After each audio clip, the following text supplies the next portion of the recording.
Welcome students in my class of mathematics. आज हम लोग क्लास 12th के मैथमेटिक्स के डिटर्मिनेंट चैप्टर को प्रोसीड कर रहे हैं। तो हम लोग आज डिटर्मिनेंट के बारे में सीखेंगे। डिटर्मिनेंट किसी भी स्क्वायर मैट्रिक्स का ही फाइंड हो पाएगा। स्क्वायर मैट्रिक्स उसे कहते हैं जिसका number of rose and columns equal होता है। ये आप लोग मैट्रिक्स में पढ़ चुके हैं। तो determinant, the determinant of a square matrix of order 1, the determinant of a square matrix of order 1, that is A equal to Aij 1 by 1, that is A equal to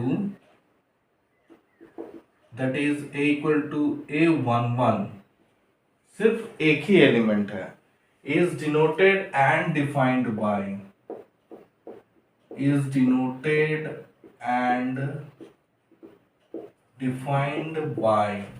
इसका डिनोट करते हैं इस तरह से और लिखते हैं det A, मतलब determinant of A, and this equal to होगा सिर्फ ये जो एलिमेंट है वही। इसका मतलब ये नहीं कि इसका मॉड है। अगर ये निगेटिव में है तो इसका आंसर निगेटिव में ही होगा। इसी तरह the determinant of square matrix of order 2, the determinant of a square matrix of order 2, that is of order 2 मतलब A equal to Aij 2 by 2, that is A equal to 2 by 2 order का लिखेंगे, मतलब A equal to क्या हो गया, A equal to A11, A12, A21, A22 is denoted and defined by। इसको किस तरह से डिनोट करते हैं एंड डिफाइन करते हैं, is denoted and defined by। इसको डिनोट उसी तरह डिटर्मिनेंट ऑफ ए और det A this equal to लिखेंगे A11, A12, A21, A22 और इसका इवेल्युएट इस तरह करेंगे, पहले दिस इंटू दिस, फिर minus this into this. A11 A22, A11 into A22 minus A12 into A21, यही हो गया इसका वैल्यू। उसी तरह determinant of A square matrix of order 3, the determinant of a square matrix of order 3, that is A equal to Aij 3 by 3, that is A equal to, अब ये 3 by 3 order के square matrix है, तो 3 by 3 order के square matrix है 1 1 1 2 1 3 2 1 2 2 2 3 A3 1 3 2 A3 3 is denoted and defined by, is denoted and defined by।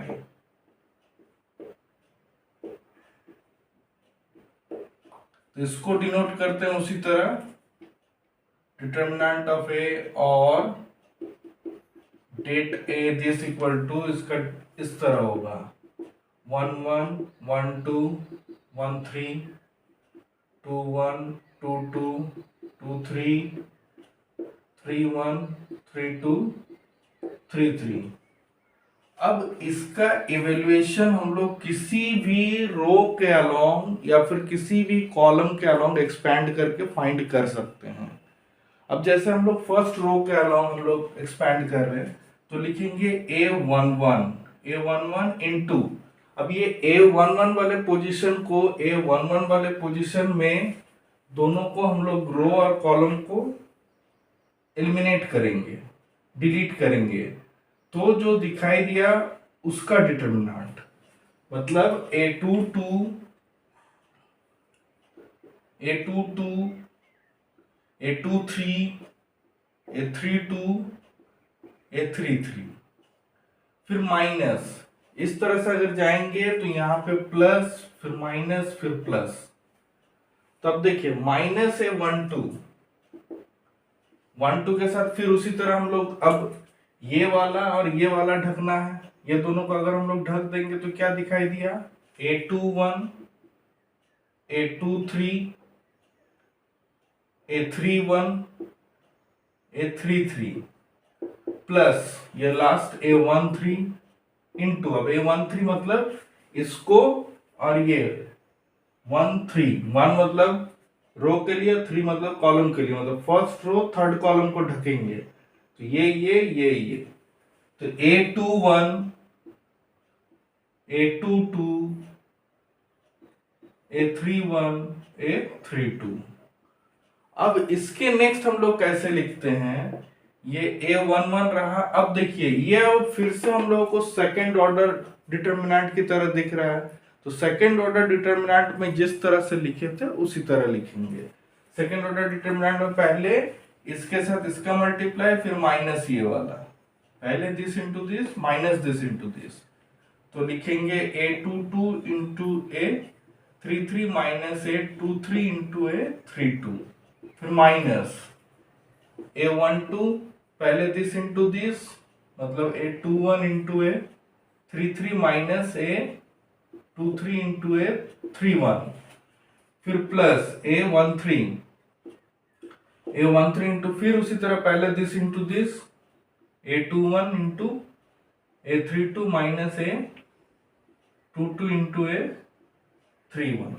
तो ये determinant को हम लोग इवेलुएट किए, इवेलुएटिंग बाय एक्सपेंडिंग अलोंग रो 1 के अलोंग एक्सपैंड किए। इसी तरह इसको हम लोग किसी भी रो के अलोंग एक्सपैंड करके या फिर किसी भी कॉलम के अलोंग एक्सपैंड करके फाइंड कर सकते हैं।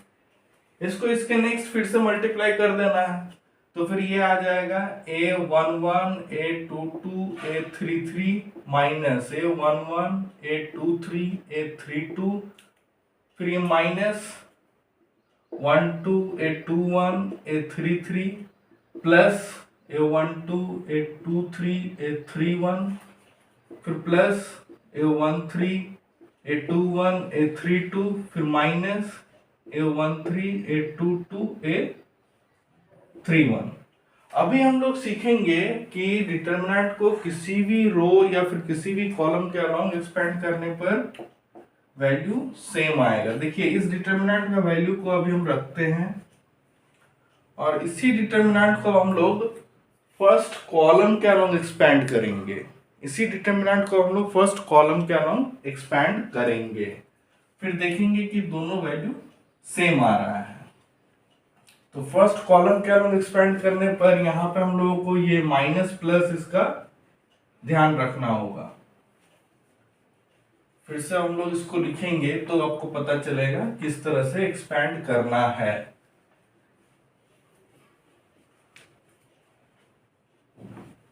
तो डिटर्मिनेंट ऑफ ए अब हम लोग एक्सपेंड कर रहे हैं अलोंग फर्स्ट कॉलम। इसको रखते हैं अभी क्योंकि इसी के इक्वल दिखाना है कि आ रहा है कि नहीं। देखिए determinant of A is equal to determinant of 1 1 1 2 2 1 sorry 1 1 1 2 1 3 2 1 2 2 2 3 3 1 3 2 3 3। हमने क्या बताया, ये प्लस फिर माइनस फिर प्लस, फिर देखिए यहां पे minus plus minus plus minus plus. तो जैसे फर्स्ट रो में जब गए तो यहां पे प्लस फिर माइनस फिर प्लस किए, सेकेंड रो में जाएंगे तो पहले माइनस फिर प्लस फिर माइनस, थर्ड रो में जाएंगे तो प्लस माइनस प्लस। उसी तरह फर्स्ट कॉलम में अगर जाएंगे तो इसके लिए प्लस, फिर इसके लिए माइनस, फिर इसके लिए प्लस, ये माइनस प्लस माइनस, फिर ये प्लस माइनस प्लस। तो अभी हम लोग सिर्फ एक सीखते हैं कि इसको एक्सपेंड करेंगे अलोंग कॉलम वन। तो determinant of A column one A11 के साथ क्या दिखाई दे रहा है, ये फर्स्ट रो फर्स्ट कॉलम को एलिमिनेट कीजिए, डिलीट कीजिए, तब आपको जो दिखाई दिया उसको लिखिए। यहाँ पे प्लस माइनस कुछ नहीं लिखना है, सिर्फ जो है वही लिखना है। A23 A32 A33। फिर देखिए -A21 अब ये 21 मतलब 2 सेकेंड रो फर्स्ट कॉलम, इसको अगर हम लोग ढक देंगे तो क्या दिखाई दिया, ये दो और ये दो। तो लिखेंगे A12 A13 A32 A33। फिर प्लस, देखिए इसके अलग जा रहे हैं, ये प्लस में था फिर माइनस फिर प्लस। A31 के साथ अब क्या होगा, अब ये थर्ड रो फर्स्ट कॉलम को एलिमिनेट कीजिए, जो दिखाई दिया उसको लिखिए। तो A12 A13 A22 A23। अब इसको फिर से हम लोगों को देखिए सेकंड ऑर्डर का डिटर्मिनेंट दिख रहा है, तो पहले this into this minus this into this, फिर this into this minus this into this, फिर this into this minus this into this लिखेंगे। तो इसके नेक्स्ट A11 के साथ अब A22 into A33 minus A23 into A32, फिर माइनस A12 के साथ A12 into A33 minus A13 into A32, फिर प्लस A31 के साथ A12 into A23 minus A13 into A22। अब इसको फिर से मल्टीप्लाई कर देते हैं, तब यहाँ पे देखते हैं A11 22 33 माइनस 11 23 32, फिर माइनस A12 सॉरी यहाँ पे 21 है, A21 A12 A33, फिर ये प्लस हो गया A21 A13 A32, फिर यहाँ पे प्लस इसके साथ इसका A31 A12 A23, फिर माइनस A31 A13 A22। अब यहाँ पे अगर हम लोग ध्यान देते हैं तो क्या ये इसी के इक्वल आया है, तो देखिए कहीं ना कहीं पे रहना चाहिए, कोई जरूरी नहीं कि एकदम सीक्वेंस में रहेगा, बस खाली हम लोग को ध्यान देना है कि सारा टर्म रहना चाहिए और साइन रहना चाहिए जो पॉजिटिव निगेटिव है। तो पहला देखिए A11 A22 A33 A11 A22 A33 है, फिर माइनस A11 23 32 माइनस A11 23 32 ये भी है, फिर माइनस में 1 2 2 1 3 3, देखिए यहाँ पे 1 2 2 1 3 3 माइनस में है, फिर देखिए 1 2 2 3 3 1, तो देखिए 1 यहाँ पे दिया 1 2 2 3 3 1 1 2 2 3 3 1, देखिए यहाँ पे है 1 2 2 3 3 1 1 2 2 3 3 1 ये वाला है, 1 2 2 3 3 1 ये वाला जो यहाँ पे दिया हुआ है वही वाला यहाँ पे है।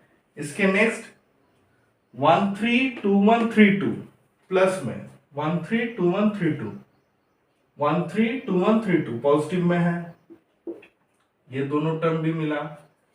1 3 2 2 3 1 1 3 2 2 3 1 ये टर्म भी मिला। तो हम लोग इस तरह से देखते हैं सारा टर्म मिल रहा है, ठीक है, इस तरह से हम लोग को देखने को मिला सारा टर्म मिल रहा है। इसका मतलब the value of the determinant remains unchanged by evaluating along any row or column, मतलब वैल्यू या फिर value of the determinant can be evaluated by expanding along any row or column. यहां से हम लोगों को एक मिला the value of the determinant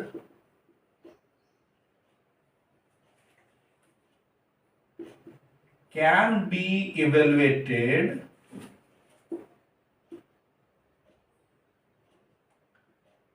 by expanding along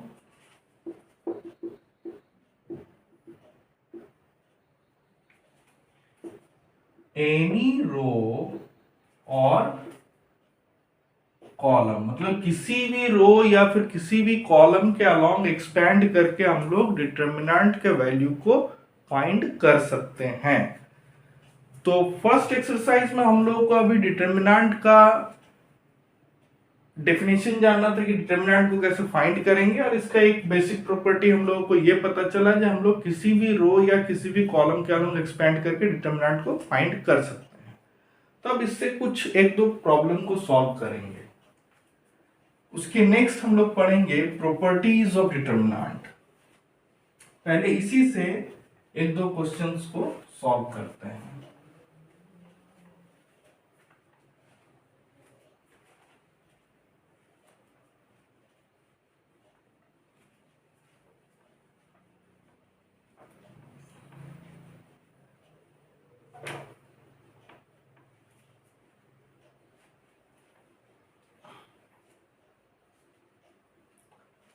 तो क्वेश्चन जैसे आपके पास दिया हुआ है, मैथ्स बुक से ही हम क्वेश्चन कर रहे हैं। Find x if, x find करना है इफ, यहां पे दिया है 2, 4, 5, 1 is equal to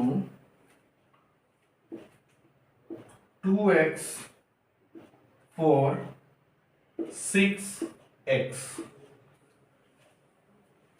2x 4 6x, इस तरह का प्रॉब्लम है। तो इसका मतलब क्या है, ये दोनों डिटर्मिनेंट आपस में इक्वल है।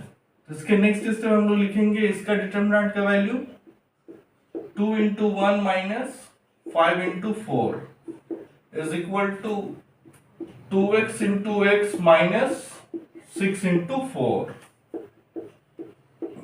2 minus 20 is equal to 2x square minus 24. तब ये आ जाएगा -18 plus 24 equal to 2x square. -18 plus 24 इसका मतलब 6 to 2x square. तो x square equal to 6 by 2, then x square equal to 3, then x equal to plus minus √3, यही इसका answer हो गया।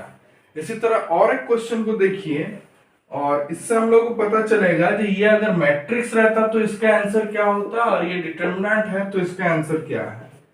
ये सेकंड नंबर क्वेश्चन पर ध्यान दीजिए। ये दिया है 2, 3, 4, 5 is equal to x 2x 3 5। देखिए अगर ये मैट्रिक्स दिया रहता तो कॉरेस्पॉन्डिंग एलिमेंट्स इक्वल होता, कॉरेस्पॉन्डिंग एलिमेंट्स इक्वल होता सीधा x इक्वल टू 2 लिखते, या फिर 2x इक्वल टू 4 लिखते तब भी x इक्वल टू 2 आता। लेकिन यहाँ पे क्या दिया है, डिटर्मिनेंट दिया है। तो डिटर्मिनेंट दिया है तो इसको हम लोग लिखेंगे 2 into 5 minus 3 into 4 is equal to x into 5 minus 3 into 2x। अब यहाँ पे 10 minus 12 is equal to 5x minus 6x। तब यहाँ पे -2 equal to -x, then x equal to 2। यहाँ पे x equal to 2 आ गया, डिटर्मिनेंट दिया है फिर भी x equal to 2 आया। लेकिन कोई जरूरी नहीं कि हमेशा इस तरह का मैट्रिक्स के जैसा भी सेम आ जाए। ये अगर मैट्रिक्स दिया रहता तब भी x इक्वल टू 2 आता। उसी तरह और हम एक दो प्रॉब्लम को सॉल्व करते हैं।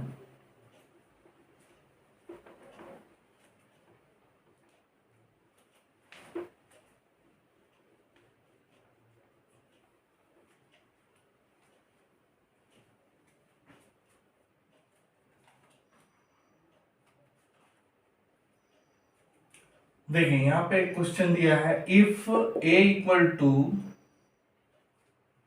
101 012 004. Then so that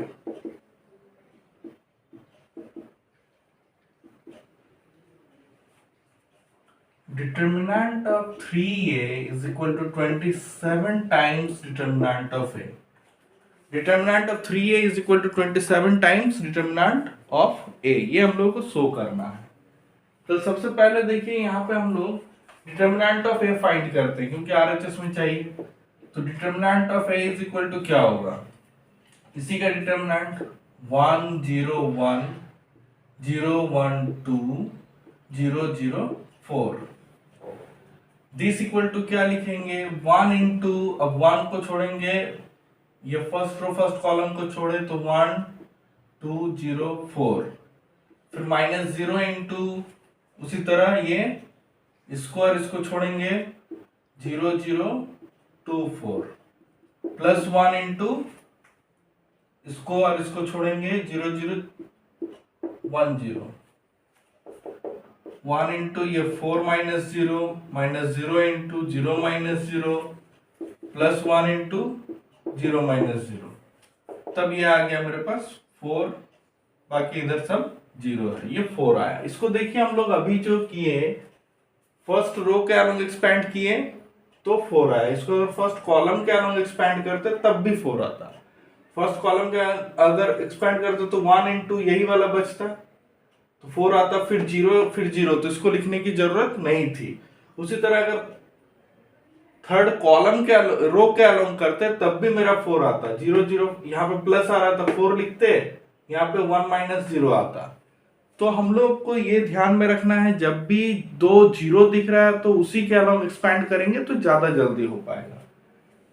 तो यहाँ पे determinant of A equal to 4 आ गया. इसको इक्वेशन 1 लिख के रखिए. अब हमको दिखाना है कि 3a का determinant equal to 27 times determinant of a. तो पहले 3a फाइंड करेंगे. अब 3a, अब ये 3a पर ध्यान दीजिए. 3a का मतलब है ये a यहाँ पे मैट्रिक्स है, a यहाँ पे मैट्रिक्स है. किसी भी स्क्वायर मैट्रिक्स का डिटर्मिनेंट होगा 0 1 2 0 0 4. तो 3a इक्वल टू क्या हो जाएगा, 3 से मल्टीप्लाई कर देना है. स्केलर मल्टीप्लिकेशन ऑफ मैट्रिक्स हम लोग पढ़े हैं. 3 0 3 0 3 6 0 0 12.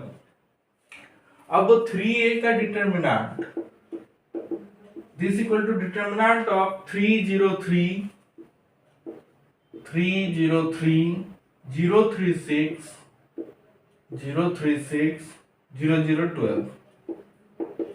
फिर हम लोग उसी तरह फर्स्ट रो के अलोंग ही एक्सपैंड करते हैं जैसा हम लोग सीखे हैं. तो पहले 3 इंटू लिखेंगे 3 0 6 12. फिर माइनस 0 इंटू 0 0 6 12. फिर प्लस 3 इंटू 0 0 3 0 0 0 3 0. अब यहाँ पे 3 इंटू पहले 3 इंटू 12 36 माइनस 0. फिर माइनस 0 इंटू 0 माइनस 0. फिर प्लस 3 इंटू 0 माइनस 0. तो 3 इंटू 36, 3 इंटू 36 का मतलब हो गया 108. अब 108 को अब हम लोग को देखिए 108 को हम लोग यहाँ पे देखिए हम लोग को क्या करना है 27 times determinant of A. 27 times determinant of A. इसको अगर हम लोग ब्रेक करेंगे तो ये 3 इंटू 3 इंटू 3 इंटू 2 इंटू 2 आ रहा है. 3 इंटू 3 इंटू 3 इंटू 2 इंटू 2. तो इसके नेक्स्ट देखिए ये 3 इंटू 3 इंटू 3 को हम लोग लिख देंगे 27 इंटू 4. तो 27 इंटू डिटर्मिनेंट ऑफ 4 बाई 1 में हम लोगों को पता है determinant of A is equal to 4 है. 1 में हम लोग फाइंड किए हैं determinant of A equal to 4. तो 10 3a का determinant equal to 27 determinant of A. ये जो यहाँ पे हम लोग किए हैं ये एक प्रॉपर्टी है. यहाँ पे देखिए a अगर a यहाँ पे 3/3 ऑर्डर का था, इसीलिए 3⁻³ हो गया। मतलब यहाँ पे देखिए, यहाँ पे A3 ऑर्डर का था, A is of order 3, therefore सीधा आप ऐसा समझिए के ए का डिटर्मिनेंट इज इक्वल टू के क्यूब डिटर्मिनेंट ऑफ ए। के क्यूब 3 का क्यूब 27 आएगा, इसीलिए 27 डिटर्मिनेंट ऑफ ए। अगर if A is of order 2, A is of order 2, then के ए का डिटर्मिनेंट इक्वल टू के का स्क्वायर डिटर्मिनेंट ऑफ ए। के का स्क्वायर डिटर्मिनेंट ऑफ ए इस तरह होगा, अगर के इज ऑफ ऑर्डर 2 देन के का स्क्वायर डिटर्मिनेंट ऑफ ए आ गया। ए अगर ऑर्डर 2 करा, तो एक और एग्जांपल हम लोग खुद से कर सकते हैं, कोई दिक्कत नहीं है, हम लोग खुद से करते हैं। ये एक प्रॉपर्टी है, जितने ऑर्डर का रहेगा के पावर में उतना आ जाएगा।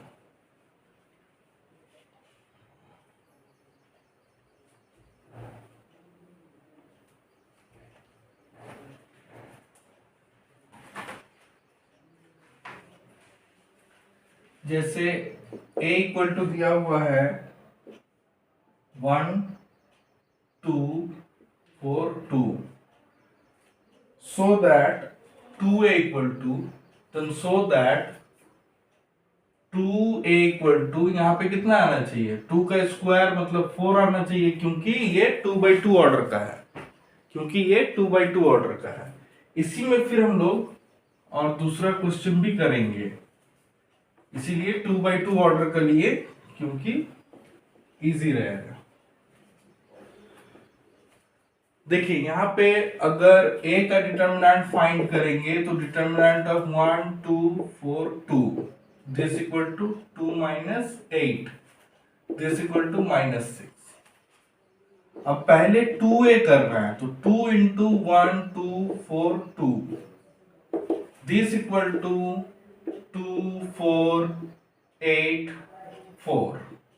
अब 2a का डिटर्मिनेंट, तो determinant of 2 4 8 4, this equal to, पहले this into this minus this into this, 2 × 4 - 4 × 8 equal to 8 - 32, मतलब -24। तो ये 4 × -6 समझ सकते हैं, that is 4 × determinant of A. इसको मान लीजिए 1 लिख देंगे तो बाई 1। तो क्या पता चला, 2 ऑर्डर का था, इसलिए 2 का स्क्वायर मतलब 4। यहीं पे अगर 2a के जगह मान लीजिए अगर 3a रहता, तो यहाँ पे इसी क्वेश्चन में अगर सो दैट करके एक दूसरा क्वेश्चन दे दिया 3a का डिटर्मिनेंट, तो हम लोगों को क्या आना चाहिए, हम लोग को खुद पता चल रहा है कि 3 का स्क्वायर × a आना चाहिए। तो 3 का स्क्वायर मतलब 9, तो यहाँ पे हम लोगों को 9 टाइम्स डिटर्मिनेंट ऑफ ए आना चाहिए। तो इसके लिए डिटर्मिनेंट ऑफ ए तो चाहिए, इसको रखे रहते हैं। अब यहाँ पे हम लोग 3a फाइंड करते हैं, तो यहाँ पे देखिए 3a कितना हो जाएगा, 3 6 12 6। अब यहाँ पे 3a का डिटर्मिनेंट अगर करने जाएंगे, अब ये अगर 3a का डिटर्मिनेंट करने जाएंगे, 3 6 12 6, तब देखिए क्या लिखाएगा। तो हम लोग को पता चल रहा है, पहले 3 × 6 - 12 × 6, 3 × 6 मतलब 18 - 72, 18 - 72। अब अगर देखेंगे